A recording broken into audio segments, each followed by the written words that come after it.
everybody. Welcome to the Awesemo.com NFL Strategy Show. You know what it is, the Marathon Matchups Edition. Back to a 12-game slate, which means buckle up, get your coffee ready, sit back, and enjoy the show because we're going to give you everything you need for Sunday's main slate, breaking it all down right here. One-stop shop for your Week 8 content and research. I'm Dave Loughran on the Twitters at Loughy_D.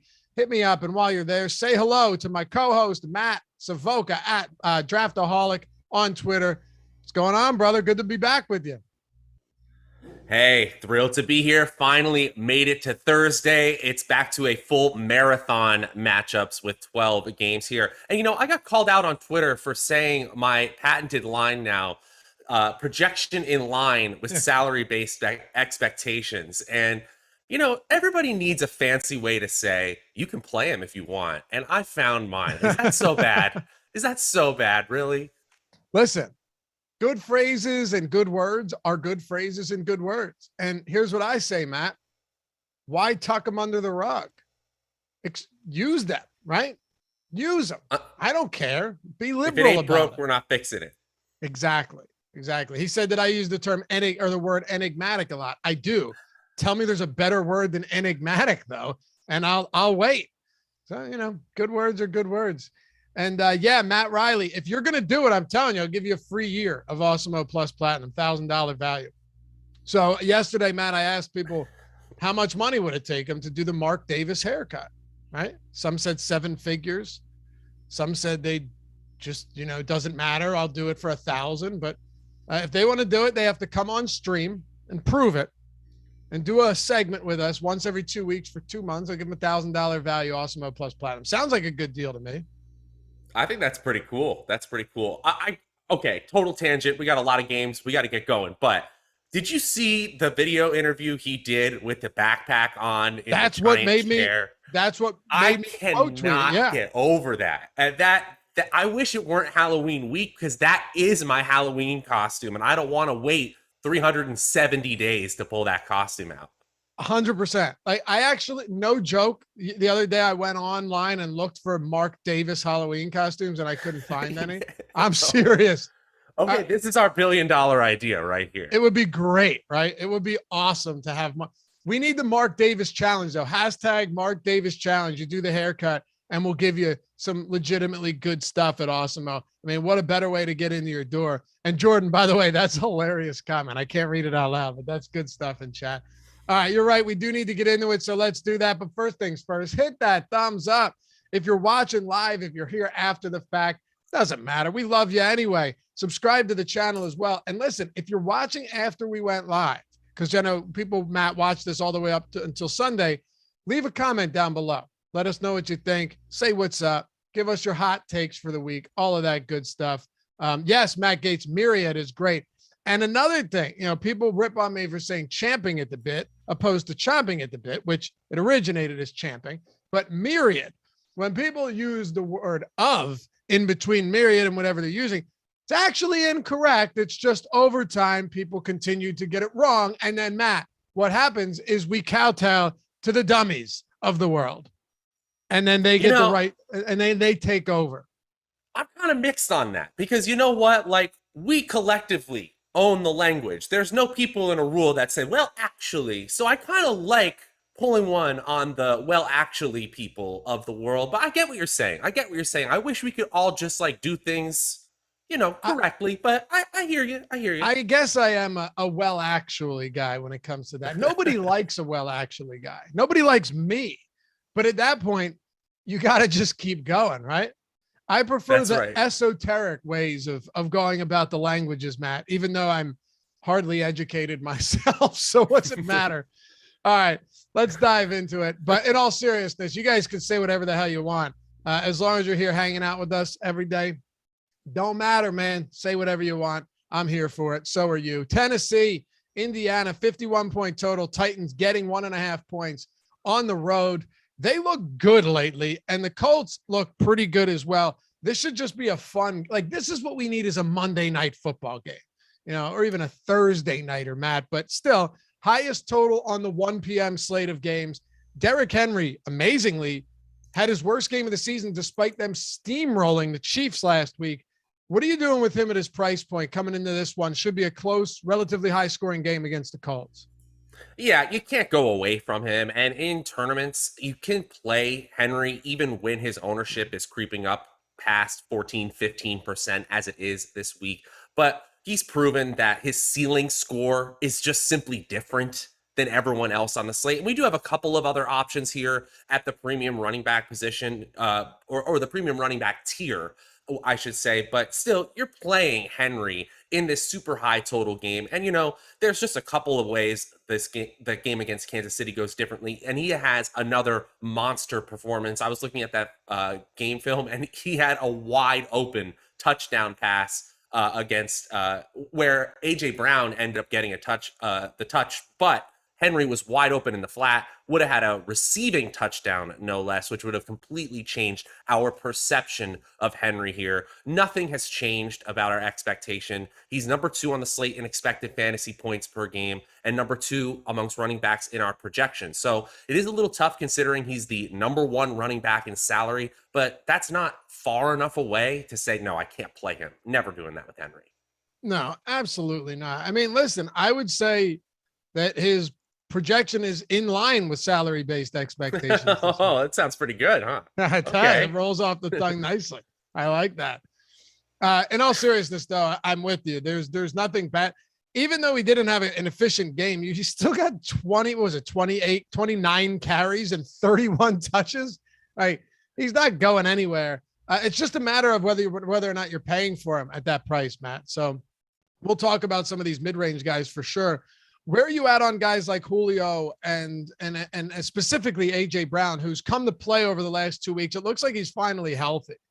Yeah, it does. It does. He finally got over whatever he ate. And yeah, I mean, the bottom line is we were talking about this Tennessee offense constantly hitting the overs on their games, constantly outperforming Vegas's expectations and their projections expectations. So when I see AJ Brown projected as the wide receiver 11 and he's the wide receiver 9 in salary, I'm all systems go here, especially against a Colts secondary that has really, really struggled. They're down in the bottom 5 in PFF's coverage rating. And while it's improved a little bit, we're still looking at them as a bottom 16 in points per play allowed over the last 3 weeks. So, I don't have any concern about points being scored when the Tennessee offense has its main 3 weapons here. So it finally looks like the Tennessee offense is as we projected them at the beginning of the season. Still tons of touches for Henry, but even with Julio Jones, I mean,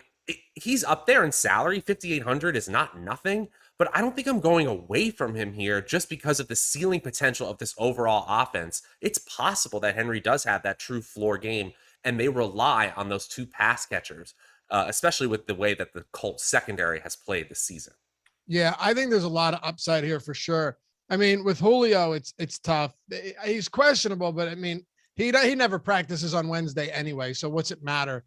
He had that one great game, man, and then he looked good. He had 2 nice catches last week too. I mean, when he's out there, it's not like he doesn't still look spry to some extent when he's getting the football.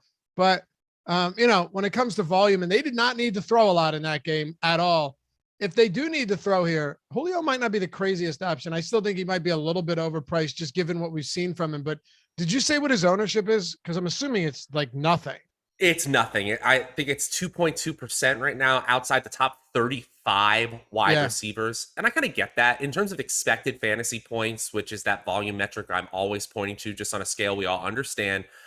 It's 9.4 DraftKings expected fantasy points. That is kind of nothing, but he is performing slightly over expectations. The real hope here is that as he gets healthier, he's just utilized more often, which is certainly a possibility here against Indy.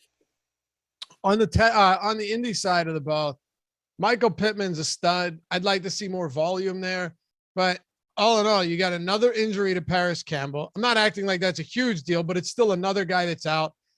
He's on the IR. T.Y. Hilton didn't practice with that quad injury. This guy over the last, season and a half has been dealing with injuries. He's been playing in the league for 10 plus years at this point. So I mean, we might be looking at another situation where Michael Pittman is the clear go-to guy once again. Yeah, I don't see how you can't.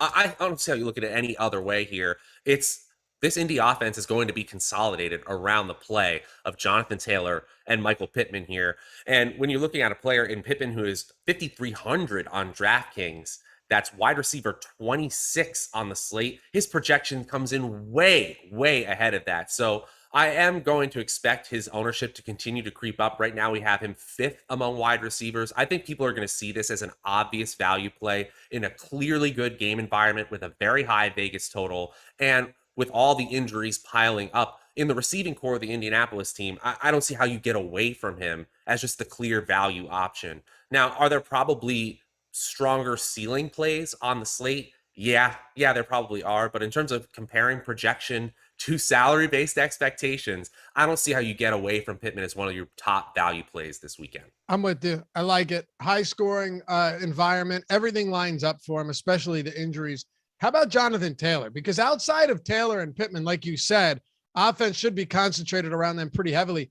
Outside of those two guys on a 12-game slate, I just have very little interest in trying to bink on like two touchdowns from Zach Pascal or something like that. He is cheap, understandably so, but this team doesn't have a ton of things I like. And Nyheim Hines, to be fair, I don't know what to make of him either right now. His passing game involvement has fallen off a cliff over the last month.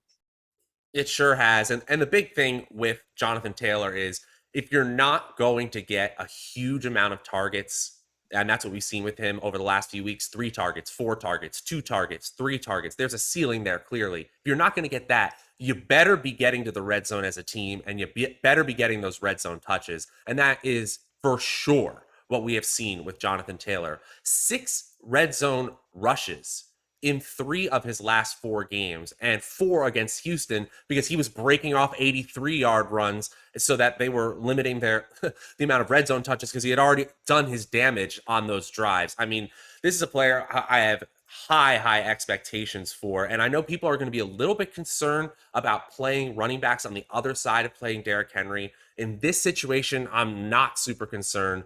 I think there's a ton of touchdown upside for Jonathan Taylor. His projection is a little bit lower than his salary at running back 9 in the Awesemo projections. And his ownership is creeping up there, 9% right now projected. But I don't think I'm going away from him, especially if I'm game stacking this game environment, which I totally agree with the Vegas totals, has a great chance of being the highest total game on this slate. If we move on to the next one, we've got Miami and Buffalo. Now, let me tell you something right here, Matt. I could just end up being way off on this, but as it stands, and you look at our top stack tool, which, by the way, we have a ton of free content on the site today. Some of our best tools are totally free. You don't have to sign up or anything like that if you want to check them out. The NFL Showdown top plays tool, that's amazing.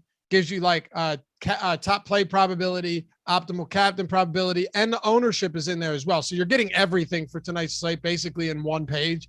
NBA Boom or Bust tool is an amazing tool that people love. And then NHL ownership projections, all of that free at awesemo.com if you want to check that out. And if you want to get a free or 25% off your first week of all of these tools, ownership, player projections, top stack, boom bust, lineup builder, all of which have been built by Alex Baker, Awesemo himself, AKA #1 ranked DFS player out there. Well, use the promo code NFL Strategy Show, right, Jordan? All one word.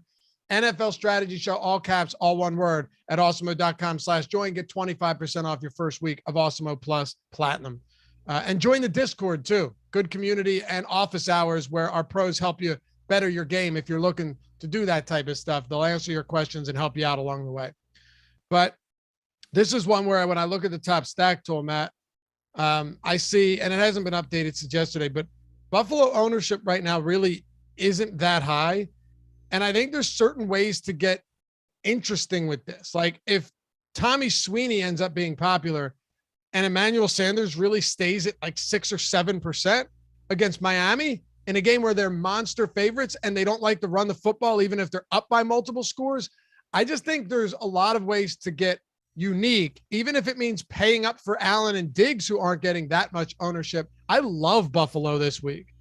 Yeah, what you really hope for is Miami can at least bring it in terms of their offensive play, because there is a concern that the Buffalo defense, being amongst the top defensive units in the league, they absolutely demolish here, which limits the upside of the Buffalo offense. But I'll add a big but to the end of that, because we saw Buffalo put up huge numbers as an offense. They put up 41 points on Houston as giant favorites. So just remember, if a team is a giant favorite, that means they have to score those points somehow. So I agree with you here. Josh Allen is absolutely deserving of that QB1 salary tag on DraftKings this week. I love the ceiling here. And like I said, if Miami is able to push the ball offensively and keep this game competitive, I mean, that's where you really want to get game stacks here. I still think we haven't seen the true ceiling performance this year from Stephon Diggs, so I'm all over him at the wide receiver 2 in salary, especially in tournaments here.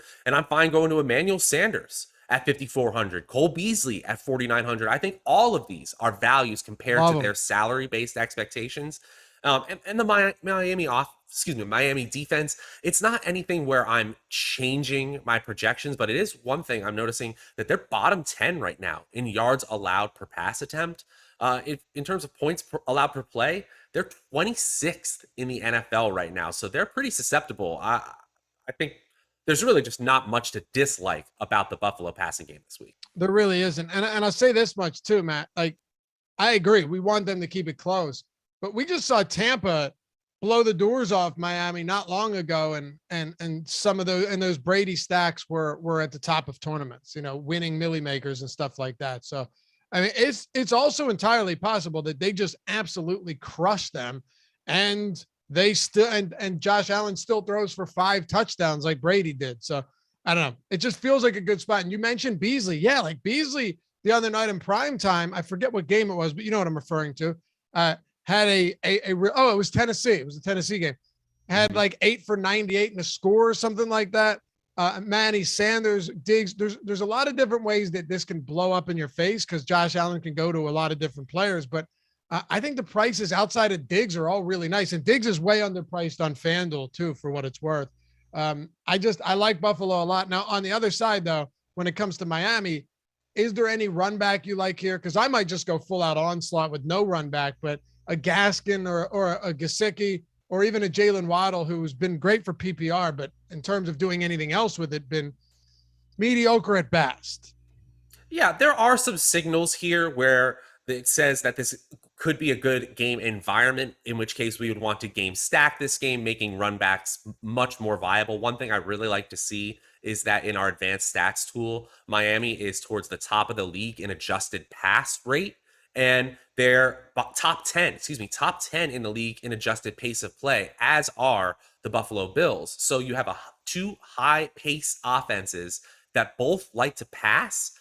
That's shootout potential for me. So I'm going to players. Interestingly, Myles Gaskin has been used a lot in the receiving game. I think he's even viable if you just want guaranteed touches.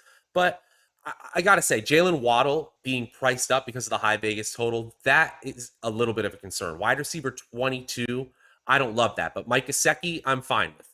If Devontae Parker, he plays, I'm fine with. You could even go off the wall a little bit with Durham Smythe. But I totally understand just going onslaught here, especially with such a high spread here.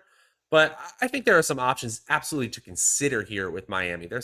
Their offense could absolutely show up, especially could it be Tua's last game as a Dolphin? You never know. It's very possible. And also, when you think about it, like, this is a squad that's now thrown the ball 40 plus times in back-to-back games. That's right. We just need we need the volume, the pace of play, and truly we need Miami's offense to be competitive in order to keep this game competitive, in order for the Buffalo offense to truly put their pedal to the metal and have all their players hit their ceiling. Yeah, no question. All right, Matt. I think we can move on to the next game here, which is the Rams and the Houston Texans, 14.5 point spread. Both of the games we've actually talked about are both 14-point spreads here. Houston, huge home dogs, 48-point total. I was curious to see if we were going to get Tyrod Taylor back, because say what you will about the guy, he is a immense upgrade over Davis Mills. Huge upgrade. And he's going to be the starter when he returns, as we've been told. I don't think he. I don't know. Maybe he will. Yeah, I'm seeing conflicting reports. USA Today, within the last day, said they could get Tyrod Taylor back, and if he's in, he starts. But then NBC Sports is saying Davis Mills may start this week, so we really don't know. But I'm in complete agreement here. The whole possibility of a shootout changes if Taylor's in the lineup. It's a It big really upgrade. does. And listen, I don't think either of us are saying go out there and run a ton of Tyrod Taylor lineups, right? But more so that they might actually score points if he's out there. You know, I look at the Rams though, and at this rate, getting away from Cooper Kupp is a fool's errand. I mean, I'm not saying don't do it in tournaments, but it's scary as shit, Matt. Like the guy's scored multiple touchdowns in more than half of his games this year. He's the wide receiver 1 on the season. He doesn't have a single game with fewer than 10 targets. When you talk about someone said he was like, and I agree, granted, slightly different archetype of player, but this is like the 2019 Michael Thomas from a fantasy standpoint.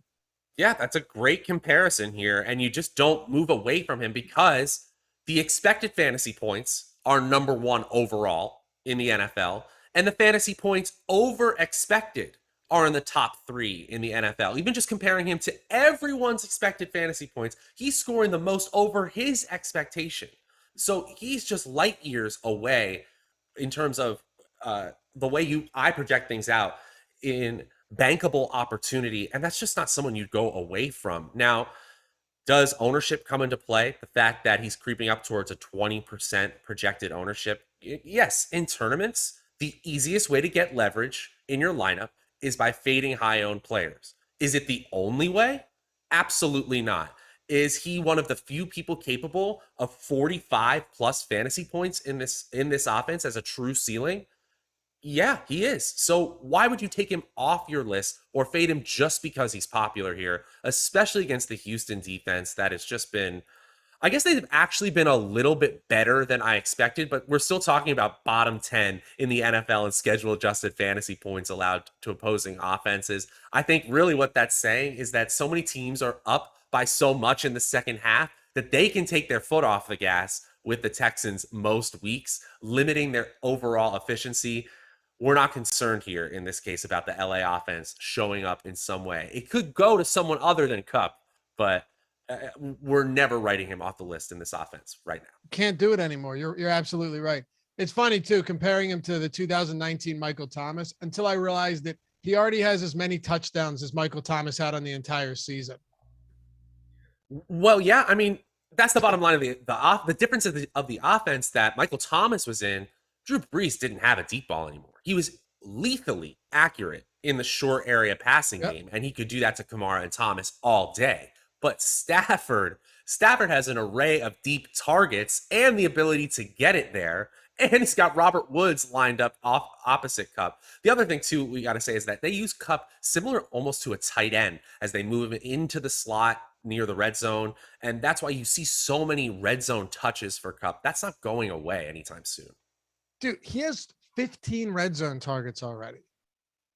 That's absurd. He has 7 goal line targets at the red zone or this year, 7 inside the 5. That just unbelievable. He has a third of his team's red zone targets this year. Like that's why when it comes to Cooper Kupp, it's not just like you're paying for yards. You're paying for, they threw it to him on 1st and goal at the 1 last game. Matt, like they just are going to get him the ball no matter what. He is a priority, but you bring up some good points where you say they could go elsewhere. Now, Van Jefferson was in the winning Millie Maker, or it might have been the single entry $12 for 30K, but he was in a lot of winning lineups because he fit and it worked. And he worked in Rams stacks. Oh, by the way, another one where it was like an onslaught was 2 weeks ago, Stafford, Kupp, Henderson lineups ended up winning tournaments against, who was it? Who did they, the Giants, right? The Giants. Yep. Well, they crushed, and Henderson was in there too, I think. Right. But I'm saying the Giants, yeah, and he had a receiving touchdown. But I'm saying the Giants didn't score any points, and it was still a spot where what I'm saying is stacks can still win, even though you want a shootout, you want a back and forth affair. If a team is that good, a lot of times that stack can still pay off. But Anyway, Matt, where are you at on guys like Woods and Higbee and Jefferson and those guys? It's really kind of simple today, this weekend, because it's yes, yes, yes, yes, yes for the Yeah, it whole really list. is. Woods, yes, at wide receiver 16 in salary, absolutely. Higbee at tight end 8, yes. Van Jefferson at 3,900 on DraftKings, absolutely. Deshaun Jackson in tournaments at 3,300, sure, why not? Even the Rams defense, even though they're priced way up there, yeah, they're great. Could you see them scoring 27 fantasy points? Absolutely. I will say, it looks like their projected ownership, because of that high salary, is going to be really low because people want to use that salary elsewhere, especially on DraftKings. One way to differentiate your lineups is to go with a surefire defense like the Rams, especially if Tyrod Taylor is out for another week. And then just making that simple choice, you're going to start to differentiate your lineup that way. Darrell Henderson was a big disappointment last week, Matt, but I am going back to him this week. And I honestly, like, even with ownership being up there, he's just mispriced. If Henderson should not be priced where he is in a game where they're they're more than a 2-touchdown favorite. I know they like to throw the ball. I know that even in neutral game scripts, this is or matchup adjusted run play percentage, the Rams are going to throw more than they're going to pass. I get it, all of that. But I honestly don't even care. Like, I'm still projecting a lot of opportunities for Henderson here, and I'm going back to the well once again. He's just too cheap for me to pass up. Yeah, no, I really have nothing to add there because, of course, you're playing running backs. Of course, you're playing defenses. Of course, you're playing tight ends who correlate really well with them anyway, but especially when it's a player like Tyler Higbee who could have 2 touchdowns himself. Darrell Henderson, absolutely. I think in season long, you have a low-key RB1 with RB1 overall upside, and especially if he gets the week 6 level opportunities. In week 7, it was a little bit down, but we saw 24 total opportunities for him in week 6, down a little bit to 21 total opportunities, but 6 targets in the game against Detroit. That's elite level usage on an elite offense. That's all you can ask for from a running back. And then you're talking about RB10 in salary. Sign me up. Absolutely. Got to go back to the well. I don't care if he sucked last week. Are you getting to anyone on Houston right now, assuming Mills starts? And if Tyrod Taylor starts, what are you doing? Because to me, I do think the difference is almost immeasurable when it comes to how Brandon Cooks can produce with somebody like Tyrod Taylor or Davis Mills. But Brandon Cooks seems disgruntled out there in Houston right now at the cryptic like tweet last night, retweeted by Adam Schefter. Yeah, I saw that. I mean, I get it. It does do damage when the people who are really strong locker room presences get shipped out at the deadline to contenders. Is that what he was mad about, Mark Ingram getting traded? I thought so. I think so too. I think so too. Yeah. I think maybe he probably was thinking maybe I'll go play for the Saints too down the stretch. They could use him. They seriously could. And, you know, when I first saw the news that Tyrod Taylor might be getting the nod this week, I thought, okay, this is excellent news for Brandon Cooks. It's a game where the Rams are going to obviously show up on offense. They're going to have to pass.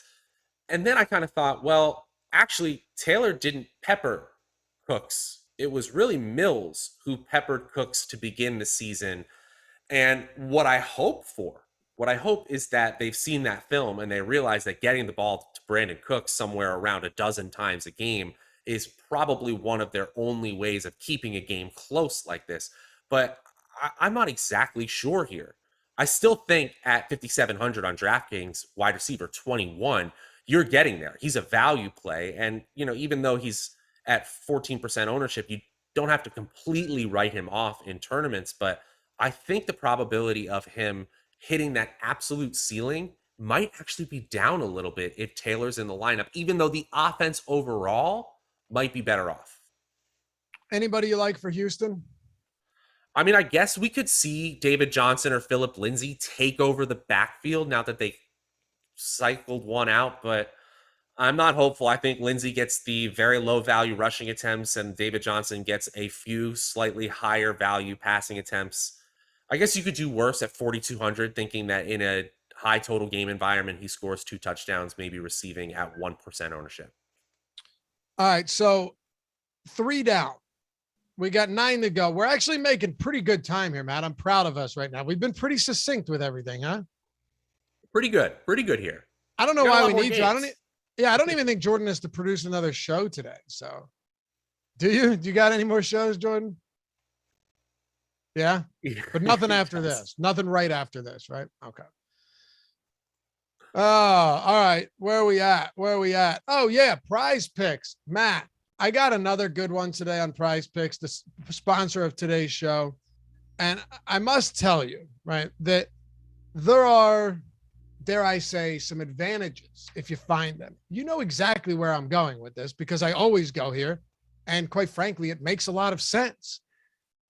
Player props contest over at Prize Picks are awesome. Now, the reason they're better than any other site when you're playing this type of stuff or a traditional book is simple. You can still win money by not hitting all 5 legs of your, let's call it a lineup, but it's similar to a parlay in a traditional book, right? So if you're like, all right, 5-leg parlay, let's do it. Now, granted, the odds there could be astronomical or they aren't, but if you only hit 4 or 5 legs, even if you're doing like a heavy money line favorite 5-leg parlay and you only hit 4 or 5 legs, you win nothing.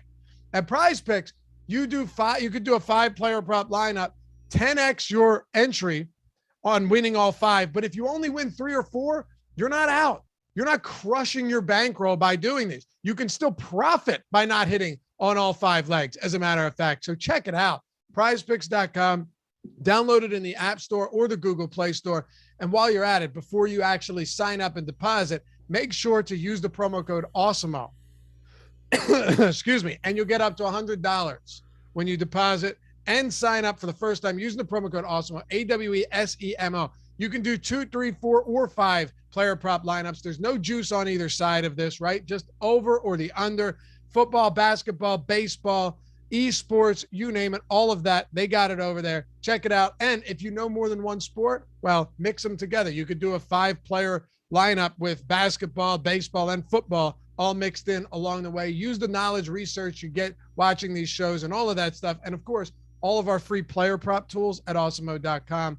I'm going Dalvin Cook over a half a touchdown. I have to, Matt. Against Dallas, Dalvin Cook, workhorse back, goal line back. He's scoring this week. I haven't seen a traditional book post a line. I guarantee you it's going to be like minus 150, and I'm getting it with no juice over half a touchdown for Dalvin Cook. What do you got? All right. Well, I checked the player props tool and just sorted by expected win rate so I could get some high probability options here. And one of the ones that really surprised me, but made a lot of sense once I saw it, was Carson Wentz over 21.5 completions in this high total game against Tennessee. We've already talked about the shootout potential here. And that really is the joy about prop betting here is Carson Wentz may not be that ceiling play we want in DFS, but he has a high probability of creating a lot of completions for his receivers that we can bet on in an app like Prize Picks. I'm taking that all day. Wentz over 21.5. Love it. Awesemo. AWESEMO. That's how you get up to $100 when you sign up a deposit for the first time at Prize Picks. All right, Matt. Roll it here to the Philadelphia Eagles, the Detroit Lions, 47.5 point total. I'm honestly shocked that the Eagles are laying 3.5 points. I really am. I honestly, if the Lions were favored in this game, it wouldn't even surprise me. I know they're bad. Don't get me wrong, but so are the Eagles. The Eagles are a bad football team right now. And our friend Eitan Shander just wrote an article, a great read over at Philly Voice, saying that maybe this isn't a tank and they're masquerading as a team that's trying to win, but maybe really all of this is a covert operation in order to get those top picks. Jordan, don't you laugh at me, man. Kind of makes sense. Anyway, whether you believe it or not, blame Eitan if you think it's crazy. Jalen Hurts, though, king of garbage time, Matt, the true king of garbage time. Blake Bortles reincarnate, except this guy's got some real rushing upside, and he's going to keep doing this every week. He's like the quarterback 5 this year, something insane. Devontae Smith has suffered, though, because of him. Ertz is gone and Miles Sanders is hurt. So while I like Eagles or not to win this week, there is a ton to cover in the backfield and pretty much everywhere else against arguably the worst defense in football. Oh, floor is yours. I am thrilled that I know my co-host well, because I have in my notes that says Loughy is going to say that he won't be surprised if Detroit should be. Did you actually write that? Did you actually write that? Detroit, or it says Loughy's going to say Detroit has a real chance. They do. That's great, though. That's great. I know. And, I have to say, it wouldn't be the worst idea organizationally to just admit that when you move your quarterback and this amount of talent leaves and the amount of talent that you do have is on the younger side, it might be an okay time to press the reset button, especially when you have multiple first-round picks. And the way the Colts have been playing their cards, you may have 3 the way it's going right now. Jalen Hurts, as you said, you could call him Blake Bortles 2.0, but he's 3rd on the slate in terms of quarterbacks in points per game. He's 3rd in expected fantasy points per game, and he's 5th in salary. So I don't really care how it happens for him specifically, but I'm playing him in DFS. The way that DFS and fantasy football is scored, I'm inclined to play a player like Hurts, who can't really find anything downfield until it's so late that he's just bombing it out anyway.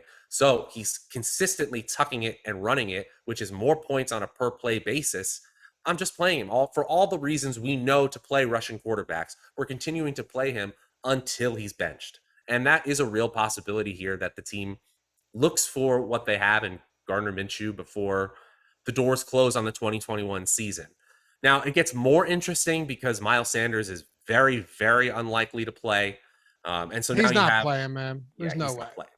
And so you have Kenny Gainwell, who I'm excited to see in terms of what they actually give him. That's harder to tell because Boston Scott will be involved.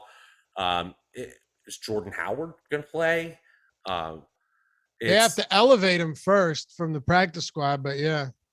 We're probably not looking that far down the running back depth chart in DFS, but ultimately against Detroit, you're usually playing running backs against them. They're 2nd worst in the NFL over the last 3 weeks in yards per carry allowed. I'm sorry, I took that back. They are above average in yards per carry allowed, but that's actually a bit of a misnomer. Sorry about that in my notes. They're actually a bit of a running back funnel, giving up over 10 fantasy schedule adjusted fantasy points allowed to opposing offenses, but mostly to running backs and often through the air. So that they've given up 6 touchdown receptions to running backs this year. Yeah, I'm glad I caught that. Sorry about that, y'all. But I do think that there is some sneaky upside in a team that, even though it is kind of ugly feeling, they are a favorite against Detroit, and you could take advantage of the murky situation. If you're right on betting on one of these running backs sort of taking over in the absence of Sanders in a positive game script, you could be looking at a really nice day. Yeah, absolutely. And I'll tell you what I think is going to happen though, right? Like once our projections, and forgive me for looking this up right now, but let me see what we got here. Did we remove Miles Sanders from the projections? We did. Okay. So our last update got rid of him. Kenny Gainwell is at 9% right now. I think his ownership is going to continue to climb, to be honest with you, Matt. And if that happens to be the case, this could be a spot where I pivot to like a Khalil Herbert or something at a similar price, who's getting a ton of opportunity. We'll talk about that game, of course, but this is what it comes down to. Boston Scott had 7 carries to Gainwell's 5 last game. He had 2 goal line carries and a touchdown. Gainwell didn't have any, but he did score in the red zone on a catch and run before Miles Sanders got hurt. So we know that Sirianni will use him in the 2-minute drill. He will use him as a pass catcher. He has a pretty decent red zone target share this season as well. But the Jordan Howard thing is what really makes it really muddies the waters. If it's just Gainwell and Boston Scott, like they'll probably bring Howard up, but if he's not used, Gainwell's probably going to have a solid game, and he's someone that is going to be involved a lot as a pass catcher. But Boston Scott, don't be surprised if this ends up being 50-50 and Boston Scott ends up having a better game than Gainwell. That's all I'm saying here.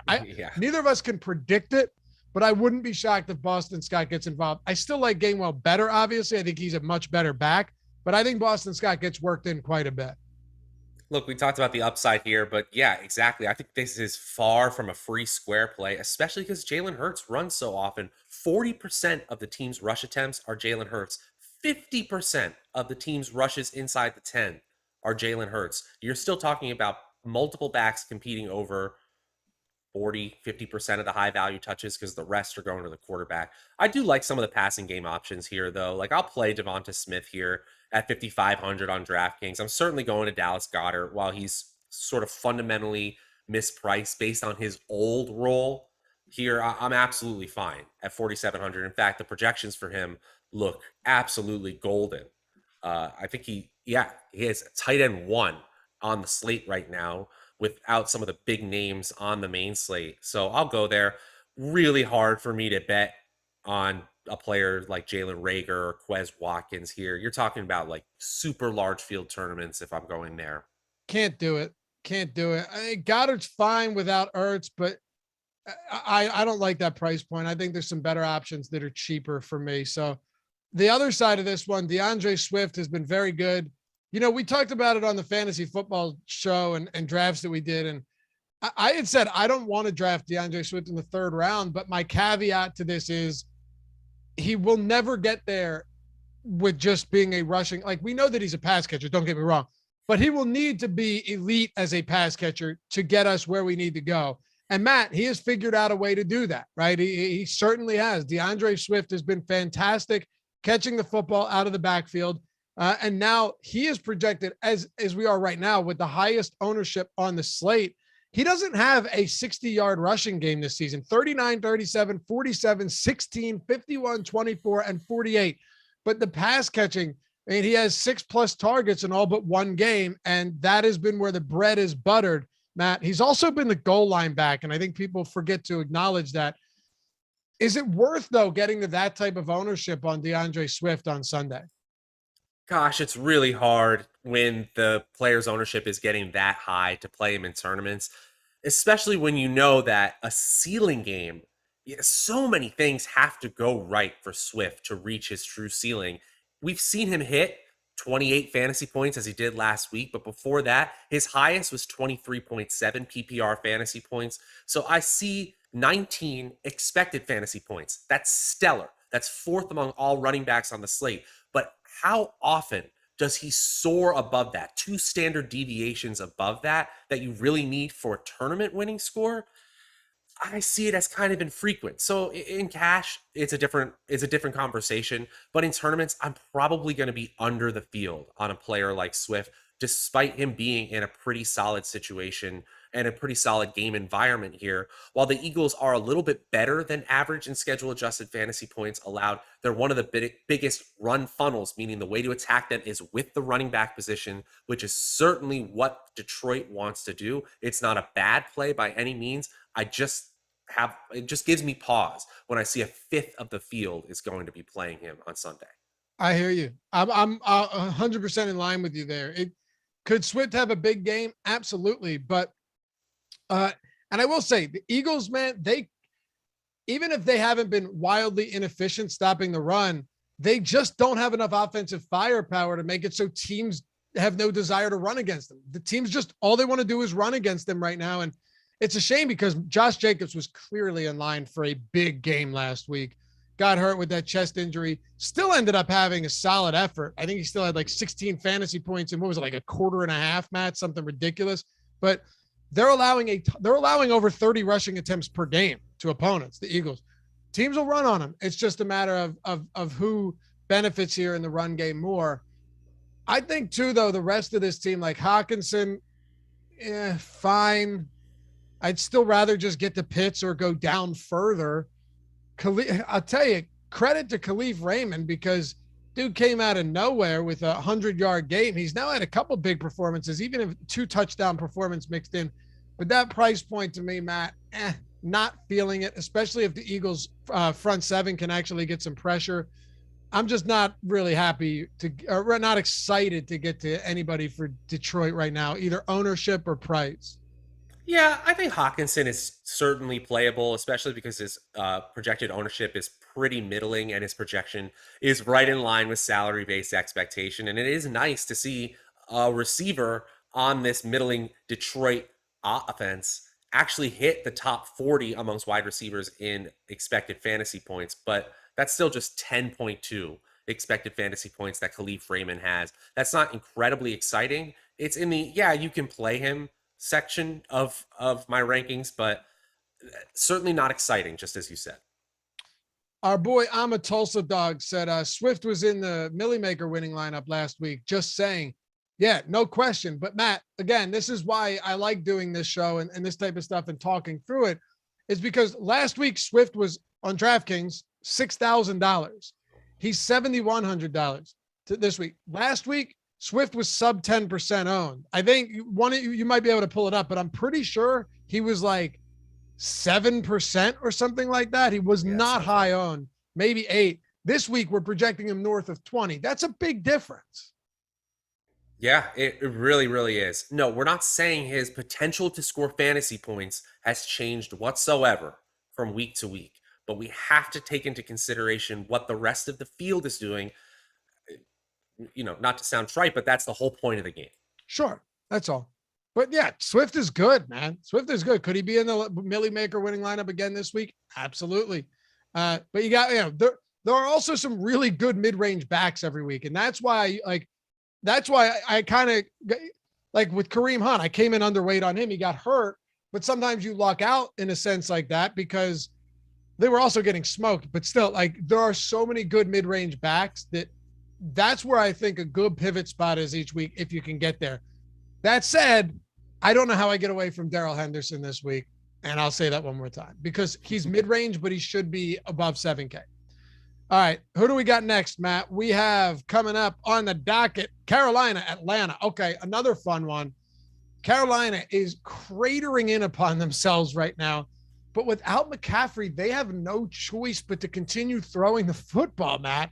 And they're 3.5-point dogs. They're one of two teams, by the way, that started off 3-0 and are now 3-4. Not great, Bob. Yeah, them. And who's the other team? Go. Started 3-0 and now they're 3-4. Go. Seattle? Nope. Chat. Go. Oof. Come on. Ooh. Come on. I should know. Kansas City? Nope. Denver. Kansas City was 1-3. Denver? Pretty sure. No, all right, I don't know. I'm pretty sure Denver started off. I know they started off 3-0. I'm pretty sure they're 3-4 now. I think they've lost 4 straight. Yep, yeah, they're 3-4. That's it. Yep, you guys got it in chat. There's a bit of a delay, but yeah, chat's coming in hot. Yeah, Denver and Carolina not looking good. But Matt, I tweeted this the other day. I've been waiting to get your opinion on this, right? Because it just seems like it's not possible. Robbie Anderson has 38 targets over the last 4 weeks. That's 7th in the league. Okay. 25% target share, 35% of his team air yards, which, are obviously bullshit in some instances. But the fact is, a lot of deep targets, 7th in the league in targets over the last 4 weeks, over the last month. He is the wide receiver 56 over that span and 78th in receiving yards. How does that happen? Oh, these are the kinds of players that just take all my money in DFS because the opportunity is different, is just at a different level than most players. It's just way above average for his position, and his production is way below average. And now you have to put a little bit of the blame on the quarterback position. And Darnold just hasn't taken that step forward in terms of efficiency here. I'm looking at it on playerprofiler.com has a true completion percentage that takes out throwaways and dump offs. He's 28th in the league, 28th in yards per pass attempt, 30th in adjusted yards per pass attempt.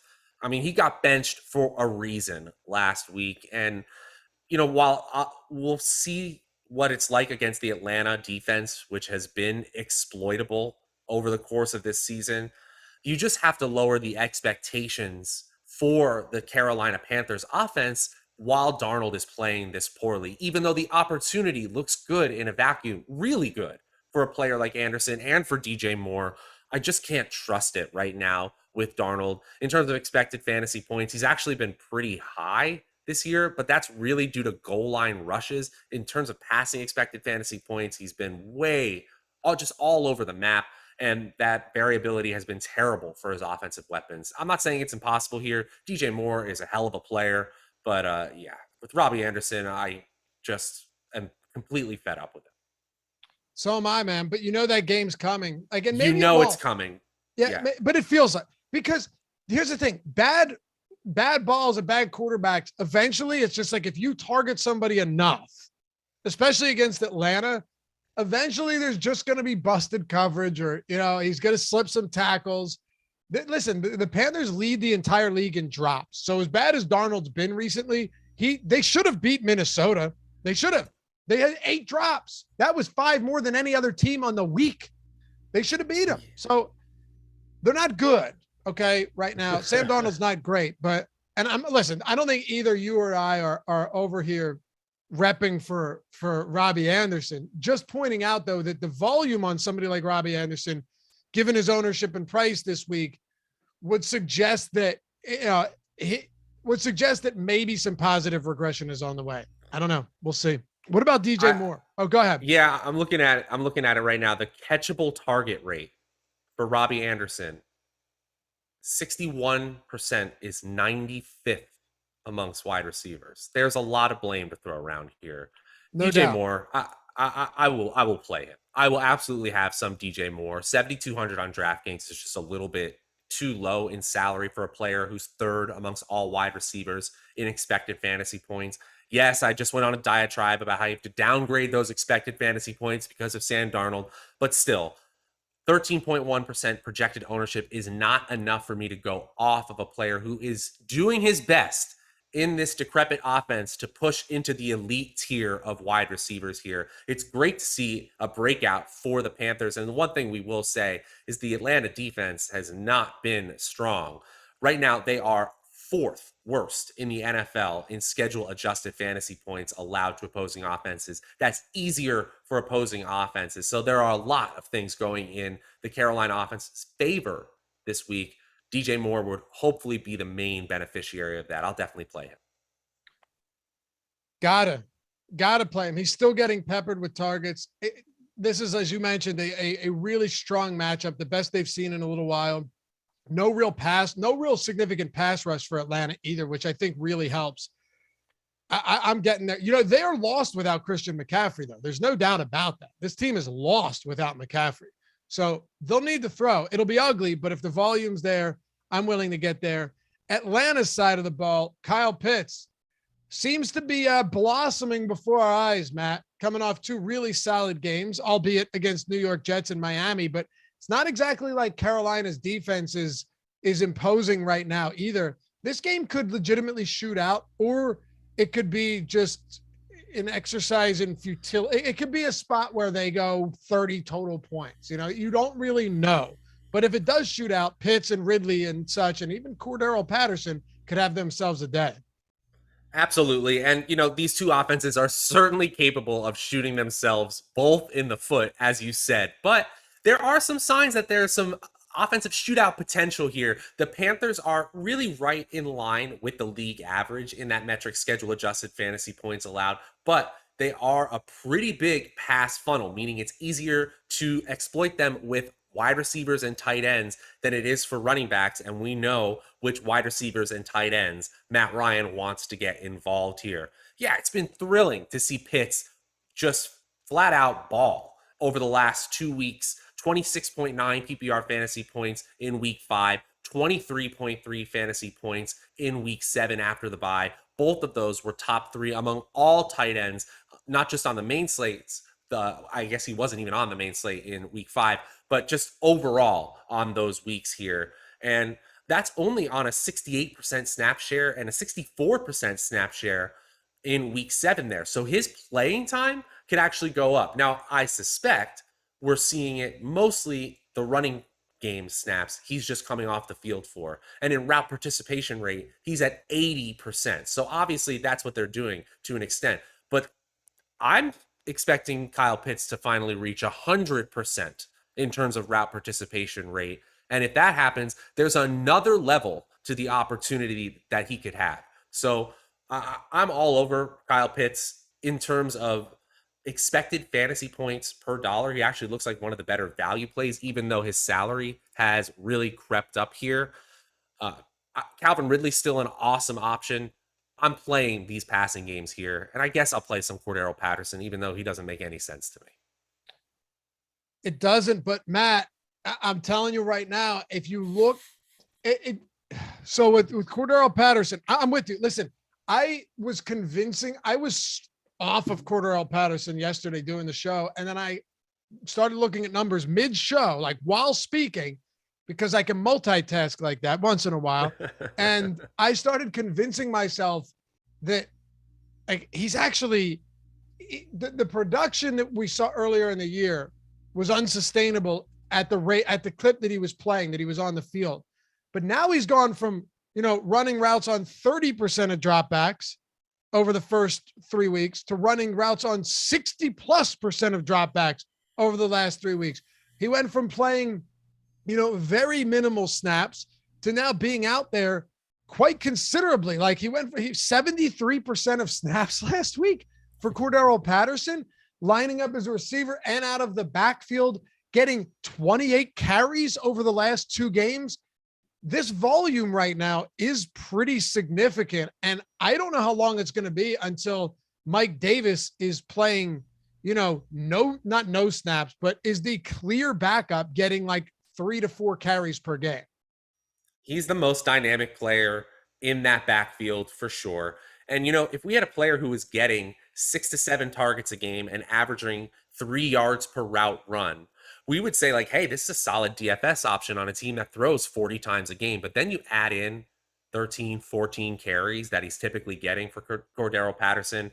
And then I do get it in that regard. It's just there's enough efficiency on a per play basis. And then you add in the rushing volume to that it's unignorable here. But Mike Davis is still technically the starter. I'm kind of intrigued by playing him. I'm probably a fish for doing so because it's probably low upside here. But assuming Cordero Patterson has really carved out this sort of hybrid auxiliary role, even with Russell Gage back, I do understand the argument. I just think Calvin Ridley, ultimately, we've said the least on him, and he's actually the best value of the trio. At wide receiver 12 on DraftKings, 6,600. It's just too low for me. So I'm definitely going to get there, even though his ownership projection is creeping up towards 15%. Yeah. Anybody else for Atlanta, Matt? No, that's really it. Yeah, I mean, if Kyle Pitts really comes in at 5%, I will have quite a bit. I get that the salary's high, but it's not too high. It's not that high. We were paying that much for Kittle. I mean, I'm not saying that he's Kittle yet, but he might be better soon. I don't know. Yeah, I'm looking at this value metric that I've been working on, DraftKings salary per expected fantasy points. So it's really just taking two stats we all know and love and dividing them by each other. He's the tight end 2 in terms of value tight ends, Pitts is. Yeah, I know. That's crazy. That's wow. All right, Matt, what do we got? Pittsburgh, Cleveland. Let's keep it. These are some fun games we've been talking about so far. It's gonna get a bit ugly, but keep rolling. Yeah, here we go. And by the way, sorry, what's that? I was just saying, here we go into the ugly parts. These bottom 3 of the 1 p.m.s in terms of totals. But we know you guys hang out from start to finish. Again, marathon matchup show. We're making the t-shirts. I survived the Awesemo marathon matchup show. We'll give some out for free as well. We're actually going to make them. We got some cool designs coming up for all different stuff. That'll be one of them. But hit that thumbs up if you haven't done so. I'd love to get this over 100. I know it's a long show, but it's worth every single second. And subscribe to the channel. And last thing, if you want to join, hit that join button down below the thumbs up. Get the custom emojis, the sweet badges that over time change and just make you look cool. You know, it's all about status at this point, Matt. Life's all about status, from NFTs to big DFS wins to all of that stuff. And now You gotta have that badges. clout. Yeah, exactly. And now badges, a true status symbol in the DFS and Awesemo community. You can be that. Really, though, if you don't want to, it doesn't matter to me, but it's fun and custom shout outs. And of course, we'll always answer your questions first if you have that badge. And if you're in our premium Discord, if you're already a premium member, you knew that. Pittsburgh and Cleveland, 3.5-point dogs on the road against the Browns, 42.5-point total. Baker looks like he'll be back this week, but let's start with Pittsburgh. What are we doing with this offense? I mean, we're playing Najee Harris because all he does is get touch after touch after touch. 24.3 expected fantasy points per game. That's number one amongst all running backs. That includes Derrick Henry. Now, is he better than Derrick Henry? No one on earth is saying that. No one on earth. But we're still looking at the volume and we're playing the volume, especially when at 7,500, he's the fourth running back in terms of salary. Projection is right there with salary-based expectations. And yes, the Cleveland defense is improved, but they're still just average in schedule-adjusted fantasy points allowed to opposing offenses. So that is where I'm going first and foremost if I'm looking at this game. And then I'll always consider Deontay Johnson when his ownership is below 10%. I just think this is a player who has 15 target upside, which isn't something you can say outside of a handful, maybe a dozen wide receivers in the league.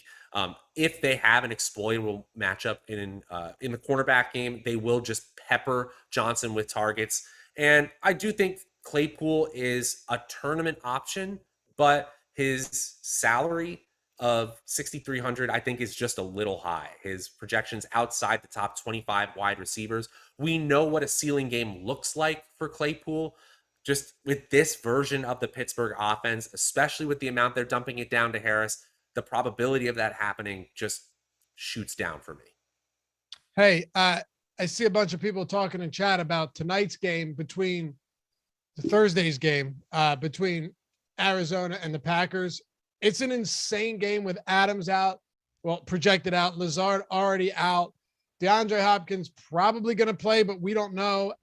Just an absolute mess, but we broke it all down already. You can check it out after you watch this, of course, right on the Awesemo YouTube channel. It's the NFL Showdown Strategy Show. Myself, Matt Kajeski, Alex Brown, former defensive end for the Chicago Bears. We had a blast, but really got into the weeds here with everything for this slate, for this game. So check that out. And of course, Live Before Lock tonight for that game after the NBA Deeper Dive and Live Before Lock. So stick with us throughout the day if you're not doing anything and you're looking to play some DFS. All right. On the other side, Matt, when you come to Cleveland, it's a shame what's happened to Odell Beckham. I hate to see it. Jarvis Landry returned last week. And Nick Chubb is expected to return this week. I know Jarvis Landry got hurt late in that game on his fifth reception. He has said he's going to be able to play. And then as far as Kareem Hunt goes, still on the IR, but Chubb, again, expected back. Mayfield taking all the first team reps at practice. A lot of Q tags on this team right now. Yeah, it's hard to say on Thursday when we record this show exactly what this offense is going to look like on Sunday, but here's how I project it out currently. I think Baker Mayfield is going to try to tough it out and play. I think Jarvis Landry has said at this point that he for sure is playing, so I think he is going to play.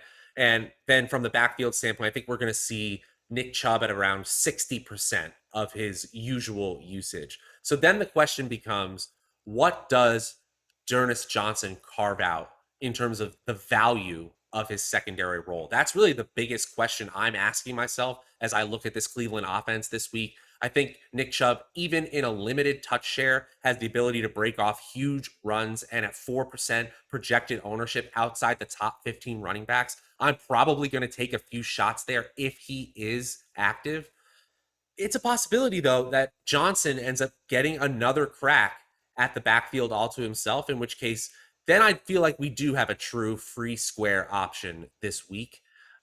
If he's in a timeshare, it's really, really tough. I think the wrong way to play this is to assume that he gets the Kareem Hunt role, if you will. But the way he played last week, it's not impossible. I've seen coaches do much more illogical things while watching football over the years.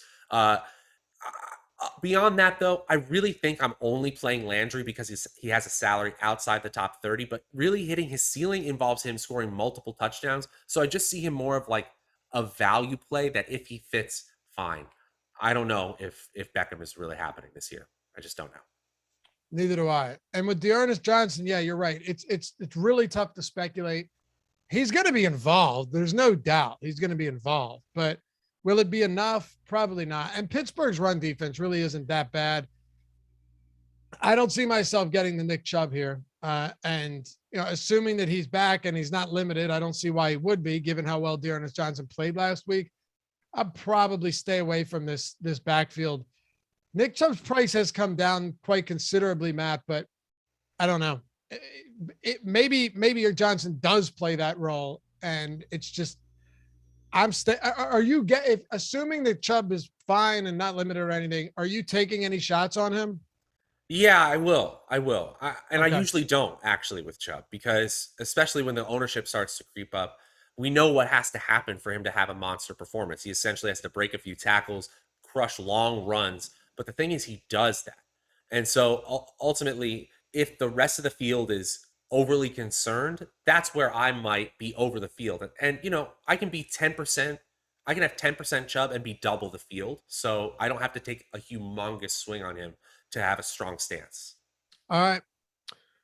We move to Cincy and the New York Jets. Bengals 10.5-point favorites on the road. Jamar Chase coming off a 200-yard game, man. Huge. Joe Burrow. That stack won some tournaments last week for sure. T. Higgins saw a ton of targets too. Wasn't necessarily able to parlay them into a big game, but there's a lot here. But there's also the backfield where Joe Mixon and Samaje Perine seem to be splitting work. I don't know how much of that had to do with the fact that they were leading. I still am of the belief, and I don't really love Mixon this week, but I will say I'm still of the belief that if they're locked in close battles, Mixon is going to get still the majority of work. This game just doesn't project as one that's going to be close, Matt. And you've got Mike White starting for the Jets. I will add, Mike White really isn't a downgrade from Jack Wilson, so it doesn't make a difference. But as far as the Bengals go, pass catchers, Jamar Chase ownership coming in very low right now, T. Higgins, all of those guys. Is this a spot you want to get to, which is actually somewhat contrarian? Yes, I do. I think I don't see any problem with Chase. I think one of the things that people get concerned about as salary continues to rise is they feel like they're not getting the best value. I don't know what to tell you. You didn't play Jamar Chase through the first 7 weeks of the season. Now we're looking at week 8 Jamar Chase. Our perceptions of him are really different, and for good reason. But his projection is top 5 amongst all wide receivers on the slate. So he's a top 5 wide receiver. We're just not getting the insane value that we did earlier in the season if we knew that he was a top 5 projected player like he is this week.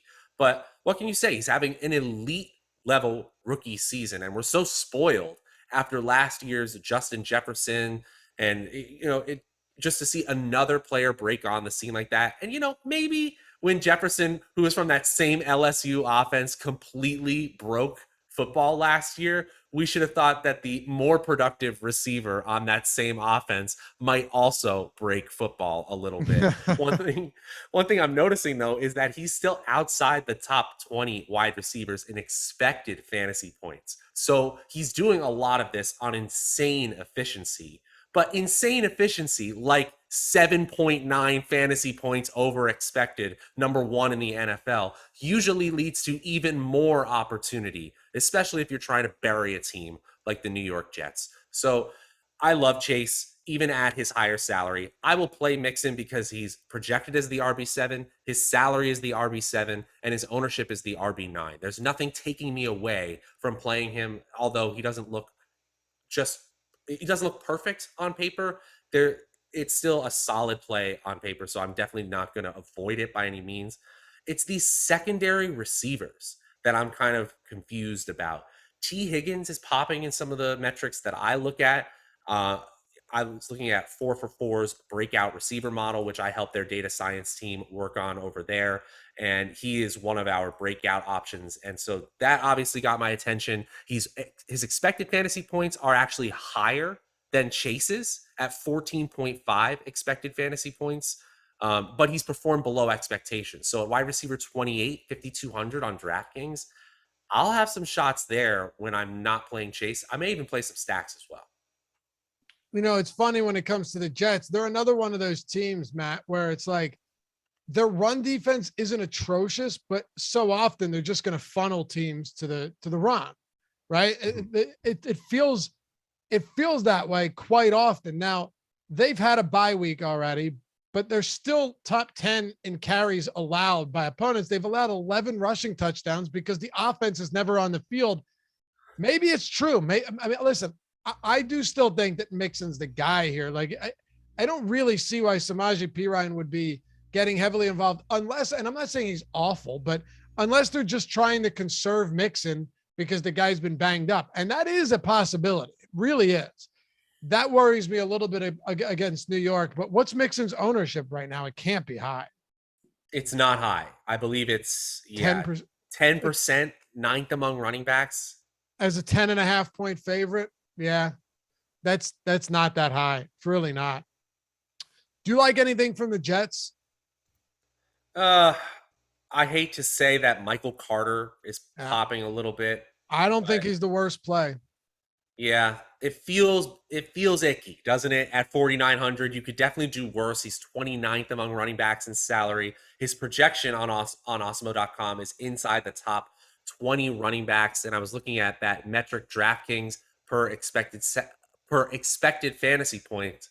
And boy, you could do a lot worse than Michael Carter. He's in the top 10 overall players in that value metric. We said at some point that we thought the Jets were going to turn over this offense. They probably want to protect Mike White, the passer, because what even is Mike White, the passer? So if you're going to bet on anyone, you're probably betting on the guy who just needs to get a handoff. And the most talented one in that backfield is definitely Carter.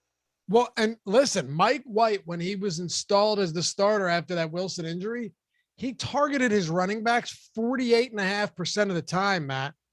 It's a pretty big number. And it could be the case today where he's just trying to get the ball out, throwing to his running backs. Michael Carter saw a career, and season and career high in targets, career high in snaps.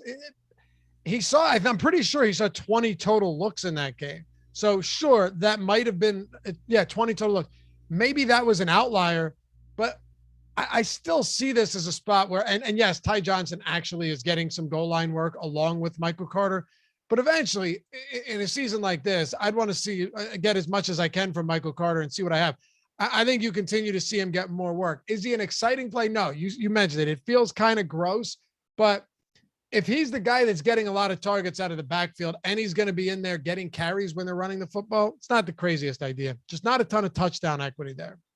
Right. And you still need 15 fantasy points for him to hit 3x value. So you're saying we need a touchdown, but there's not a high chance of touchdowns because he's getting goal line work taken away. So now he needs to get a ton of dump offs. Yes, it's possible. Yeah. It's not the craziest idea. All right, Jordan, I think it's time to shout out everybody that has made the Awesemo Hall of Fame over the past few days. And we've had some monster ones, including our own Adam Scher, who you'll see on the NBA Strategy Show, NBA Deeper Dive, all of that good stuff. And I say, well, let's roll it, fella. If you haven't done so yet and you want to be involved, you want to get the shout out when you win that tournament, you want to get your free month of Awesemo Plus Platinum, $90 value, just go to awesemo.com. Just go, that's all you got to do. Awesemo.com/avatar. Follow the steps. Use that avatar, whether it's DraftKings, FanDuel, Yahoo, doesn't matter. Use that. If you finish top 3 in a field of 5,000 or more, or prize picks, if they have fields of 5,000 or more, or prize picks, which they don't, because it doesn't work like that. I'm done. But anyway, any of these, field of 5,000 or more, top 3, and you will tweet us at Awesemo HOF at Awesemo Hall of Fame. And well, you get a free month and we'll shout you out, of course, right here as we're doing right now. Look at that. Ship my money. Our boy Adam Scher, 100K up top. Beautiful takedown. Follow that man's advice when it comes to NBA. Read his deep dive. It's totally free every day of the week. Best article you're going to find. Congrats to our boy Adam. He gets a free month. And T.O. Deck says, Steve Buzzard, nice lineup. Glad you decided to share and not take it solo with one of those 10 lineups you had in the top 20. Let's share a bigger one next time. Boom. T.O. Deck. We love this guy. Always hanging out with us. Right there, $3,183. Boom. I'm assuming that was a showdown slate. Milk with 18 eyes. $500 in the 4K mini max. Love it. And you can do this with nickel, quarter, doesn't matter. As long as you're top 3 in a field of 5,000 or more, you still win. We don't discriminate against stakes here. Who else do we have? Christopher, $5,900 on $59 entered. That's huge. And then to close this out, Spuffer, thanks Fantasy Cruncher for the tools to succeed. Big thanks to JRH and Slim Cliffy for some final affirmation from the strategy show. Damn, 26K on the NHL kick save. Last one, Death Flower, $100,000 UFC. All sports mixed in here, baby. We got tools for all of them. Congrats to everybody. Tweet us your wins at Awesemo, HOF. Use that avatar and let us show it off for you. All right, Matt, now that I'm winded, let's talk about the next game. San Francisco, Chicago. What are you doing with Eli Mitchell? We're playing him. 5,400 on DraftKings, RB17 in salary. And yes, 11% ownership it's creeping up there. But it's not enough for me to say I'm absolutely not playing him here. Yes, it's a low total game, but Mitchell does look pretty darn dynamic here. I'm absolutely fine going with Mitchell here. I just don't know what to expect with this San Francisco offense overall. I mean, Jimmy Garoppolo, I guess, is already named the starter here. Trey Lance may come back, which actually lowers the rushing touchdown upside for all of the running backs a little bit because he certainly is part of their goal line package. But you know, I'm not excited about JaMychal Hasty. I'm not excited about Trey Sermon. And I do think San Francisco has a really good chance to pull this game out. So in a positive game script, Mitchell definitely it's on the list for sure. He's got to be. And Deebo Samuel's got to be someone we consider as well, because from a volume standpoint, he's been getting a ton of it, Matt. I mean, he has been the clear go-to option for Jimmy Garoppolo, hands down, no doubt about it. Double-digit targets in 4 games this year? He doesn't have a game with fewer than 8 targets either. He's been looked upon a ton in an offense that doesn't pass the ball all that often. I'm not saying he's a priority play this week, but I will say that when it comes to Deebo Samuel, I'm never going to try and convince you not to play this guy. And ownership is coming in around 16.5%. So it appears that other people feel the same. Yeah, that's really what it is. San Francisco is low in terms of team combined expected fantasy points, but they're not so low you can't play them. You know, they're not the Philadelphia Eagles, who right now are in the bottom of the NFL in team expected fantasy points. That's non-quarterback, by the way. Deebo Samuel is looking great this week. Wide receiver 6 in salary is a little bit high at 7,400 on DraftKings, and the ownership is creeping up there, 16.5% in our latest ownership projection run. That's wide receiver 2. But I don't see any way where he doesn't just get peppered with targets here. Wide receiver 2 in terms of our projections this week. He's wide receiver 4 in expected fantasy points, and he's almost 5 fantasy points over expected per game this year, is 3rd amongst all wide receiver. He's up there with Kupp and Jamar Chase as the most efficient wide receivers this season. Now, some might say, well, that's a regression candidate. But I think with this game plan that the 49ers have right now, they have to get their main playmakers involved, especially with Kittle out of the lineup. I think Deebo Samuel has a really solid game this weekend. I just have no problem getting to a player that is going to see, the lion's share, or I should at least say that he is getting more targets than anyone in this team week in and week out. And when you're getting guys like that at a reasonable price point, Deebo Samuel's not priced up a ton and is also a red zone threat. I'm there with it. But the crazy thing too, Matt, is like you look at some of these wide receivers this week. You have DJ Moore in a similar price point, Jamar Chase at a similar price point, Deebo Samuel. All of these guys priced pretty similarly. So that could be the difference maker when it comes to which one of these mid-range guys ends up popping off. But Yeah. Anyway, Khalil Herbert. I wanted to add that is a tier that I'm probably going to be attacking in tournaments, trying to stack 2 of that tier and not necessarily prioritizing the super premium tier in every tournament roster. Yes, the variability of the position means that sometimes only 1 or even 0 will hit, but the ceiling is so high for that 7,500 tier of wide receivers. I feel like Khalil Herbert deserves some respect, Matt. He's different than David Montgomery. Right? He racks up a lot more yards before contact. Montgomery's an after contact kind of guy. The numbers bear that out thus far. And it's certainly not the offensive line that's helping him out. But he now is averaging over 20 looks per game over the last 3 weeks. Damian Harris returned from the COVID-19 list, and it didn't matter. Like, he was relegated to a pure backup role. Khalil Herbert, it looks to be the starter right now while David Montgomery continues to sit. I do know that he is eligible to return this week, but given all of the lack of news and the fact that Herbert's played this well, I don't see why they do so. If Herbert ends up becoming way lesser owned than a lot of these other like $500 to $5,500 running backs, this will be a place I go to against the middle of the road San Francisco run defense, low scoring projected game. I get that, but this volume is huge on Herbert, man. And if you're projecting as many touches and looks that he's getting over the past 3 weeks, this week, or at least close, right? He should be more than 5,400. So I'll have a little bit of Herbert, especially if he's low owned. Yeah, 5,400 for 22 or 23 opportunities. Any running back is really good. Crazy. And the dude hit against Tampa Bay. He had a 100-yard game against them. They never give up 100-yard games. That's impressive. And I love guys like these. As a fan, 32nd pick of the 6th round. And you got to remember, too, that end of the 6th round, 7th round, that is not usually an area where teams are prioritizing running backs because tons of undrafted free agent running backs tend to hit.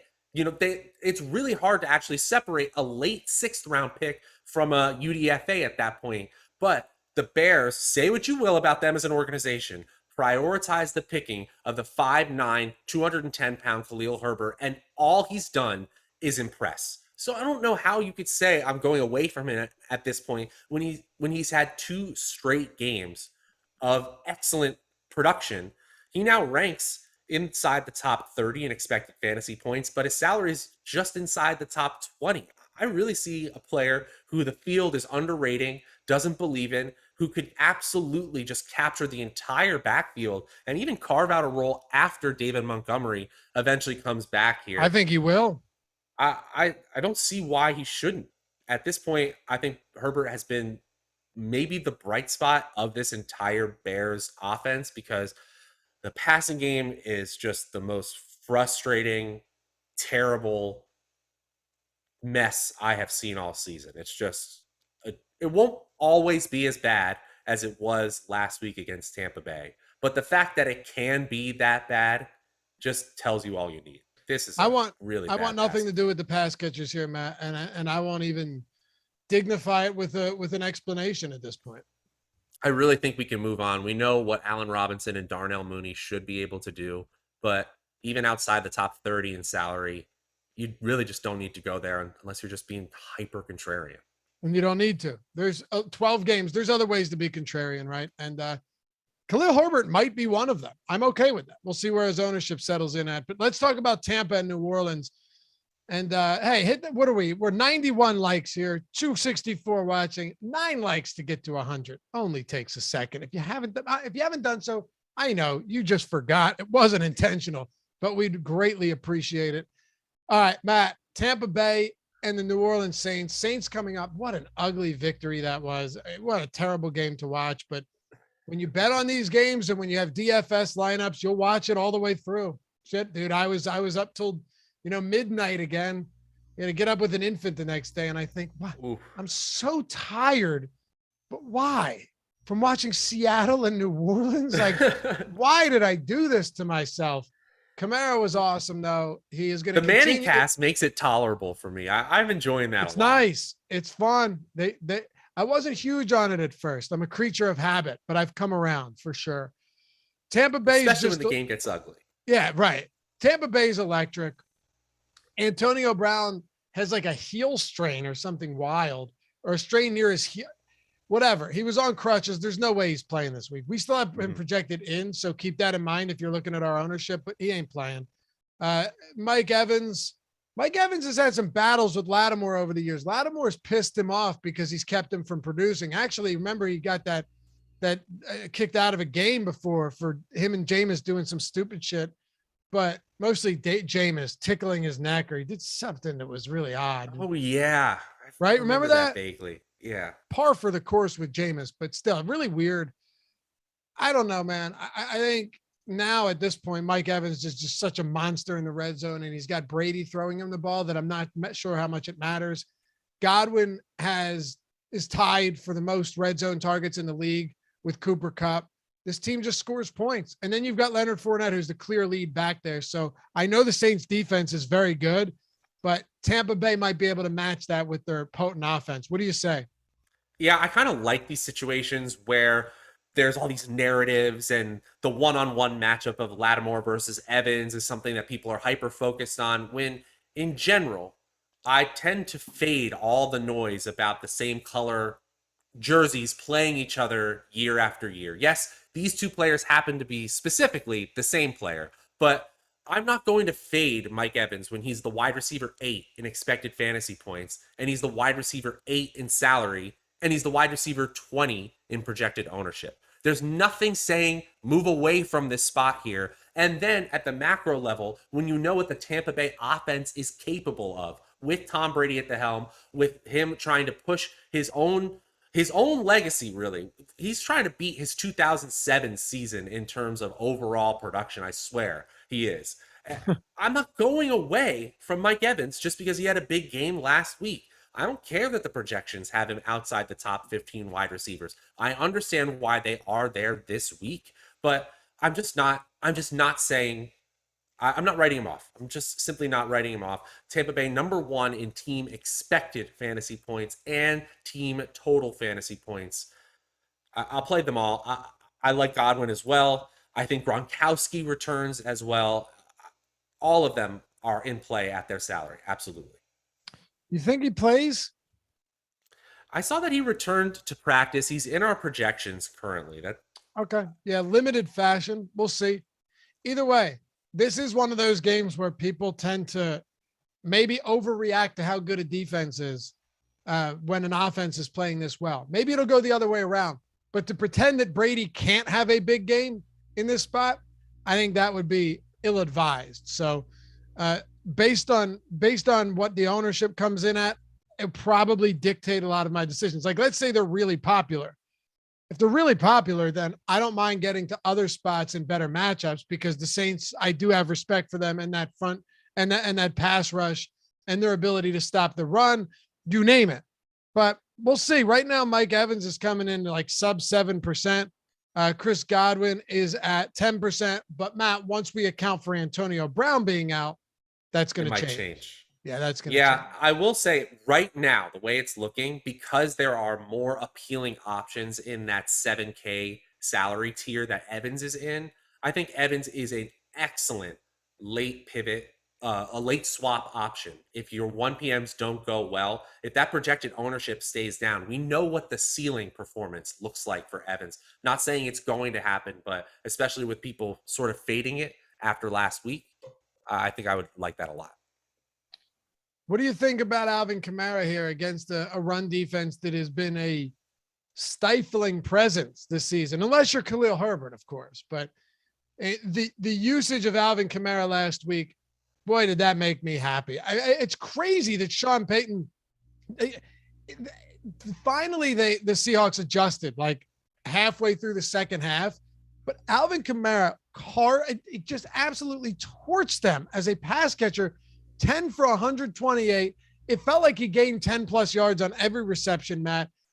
He was open in the red zone down near the 10-yard line. Like everything you could have asked for from Alvin Kamara as a pass catcher that we've been begging for all season long. We finally saw it. And now he has 19 targets and 179 receiving yards and 2 receiving touchdowns over his last 2 games.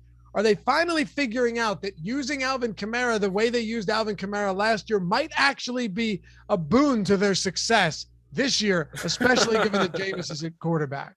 Yeah, well, what do you know? Getting the ball to Alvin Kamara is doing good things Yeah. for the New Orleans Saints offense. I can be a coach too. Uh, the the bottom line is Alvin Kamara getting the ball in space is still one of the most lethal plays in football. It's that simple. We don't need to make it overly complicated. And I was wondering last night, we already mentioned the Manning cast once, was Tom Brady staying up to chill on that show with them because he knew he had the Saints next week. And so he's figuring, I got to watch this film anyway. Might as well just stay up with these guys and watch it. Kill two birds with one stone, make an appearance.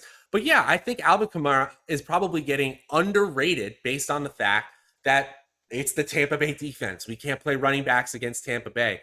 One of the really interesting things I noticed, again, with that value metric, DraftKings salary per expected fantasy points, Alvin Kamara is the number one overall value play using that metric here. So I think the salary of 8,700 might seem high to some, certainly not for me. I'll also say this. Number 2 and number 3 in that same value metric I just mentioned are also New Orleans Saints, Marquez Callaway and Kenny Stills. Now, does that make them priority plays all of a sudden? No. But when they pop in a metric like that, it certainly puts them on the list, especially as the Tampa Bay defense has proved susceptible against opposing passing offenses. Matt, when it comes to the rest of New Orleans, is there anything that we can be even remotely excited about right now? Because to me, the obvious answer is no, but maybe there's something that you're willing to, scratch the bottom of the barrel for. The only, and I know that this is a pass funnel defense in Tampa Bay. I get all of that, but I still don't think you're going to see Winston open it up. And if he does, what are you really looking for? Especially now that Traquan Smith is back, it just makes it even worse.